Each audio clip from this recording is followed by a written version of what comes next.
नमस्कार, मैं हूँ सुकृति रॉय और आप देख रहे हैं one India Hindi. Samajwadi party के अध्यक्ष अखिलेश यादव और बहुजन समाज पार्टी सुप्रीमो मायावती की दिल्ली में मुलाकात हुई। बताया जा रहा है कि दोनों के बीच ये मुलाकात तकरीबन घंटे भर चली। नए साल में दोनों के इस पहली मुलाकात को शिष्टाचार के नाते मुलाकात का नाम दिया जा रहा है, लेकिन चर्चा यही है कि दोनों के बीच गठबंधन को लेकर बात हुई है। ये मुलाकात दिल्ली में मायावती के आवास पर हुई। सूत्रों के मुताबिक मुलाकात में यूपी में लोकसभा चुनाव में सीट बंटवारे पर चर्चा हुई। दोनों के बीच सीटों के नए फॉर्मूले पर बात हुई है।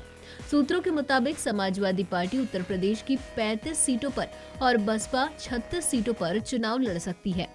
वहीं 3 सीटें अजीत सिंह की पार्टी राष्ट्रीय लोकदल को देने और 4 सीटें रिजर्व रखने पर सहमति बनी है। वहीं अमेठी और रायबरेली में गठबंधन के लिए कोई उम्मीदवार नहीं उतारेगा। बता दें कि अमेठी से कांग्रेस अध्यक्ष राहुल गांधी सांसद हैं और रायबरेली से यूपीए चेयरपर्सन सोनिया गांधी सांसद हैं। 2014 के लोकसभा चुनाव में कांग्रेस यूपी में सिर्फ ये 2 सीट ही जीतने में कामयाब रही थी। बता दें कि उत्तर प्रदेश में लोकसभा की सबसे ज्यादा 80 सीटें हैं। पिछले दिनों हुए लोकसभा और विधानसभा उपचुनाव में सपा बसपा गठबंधन को मिली जीत को देखते हुए ये तय माना जा रहा था कि दोनों पार्टियां मिलकर चुनाव लड़ेंगी, लेकिन बात अटक रही थी सीट बंटवारे को लेकर।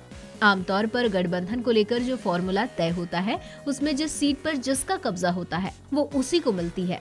16वीं लोकसभा में फिलहाल सपा के 7 सांसद हैं। 2014 में हुए चुनाव में सपा 31 सीटों पर दूसरे स्थान पर रही, वहीं बसपा 34 सीटों पर दूसरे स्थान पर रही थी और फिलहाल लोकसभा में उसका एक भी सांसद नहीं है। इस फॉर्मूले के तहत माना जा रहा था कि सपा 38 सीट और बसपा 34 सीटों पर चुनाव लड़ सकती है, लेकिन अब जो नया फॉर्मूला सामने आ रहा है उसके मुताबिक सपा 35 और बसपा 36 सीटों पर अपने उम्मीदवार उतारेगी। फिलहाल इस वीडियो में इतना ही। ऐसी ही कई अन्य जानकारियों के लिए बने रहिए हमारे साथ।